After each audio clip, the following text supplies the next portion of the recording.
पृथ्वीच्या वातावरणामध्ये सुमारे 78% नायट्रोजन वायू असतो, परंतु हा नायट्रोजन 2 नायट्रोजन अणूंमध्ये मजबूत बंधाने जोडलेला असल्यामुळे तो फारसा अभिक्रियाशील नसतो आणि वनस्पतींना थेट उपयोगी पडत नाही.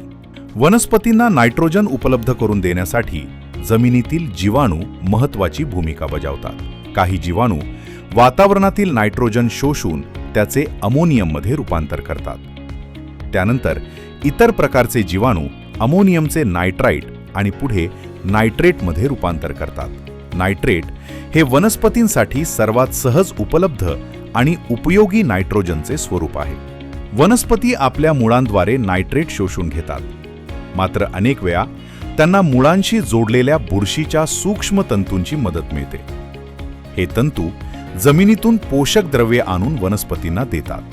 त्या बदल्यात वनस्पती आपल्या मुळांमधून साखर आणि इतर कार्बोहायड्रेट सोडतात. त्यामुळे भविष्यातील पिकांसाठी उपयुक्त जीवाणूंची संख्या वाढते आणि जमिनीची सुपीकता सुधारते. पिकांना मुबलक नायट्रोजन मिळण्यासाठी वापरा TB3 आणि व्हायटरमोन प्लस.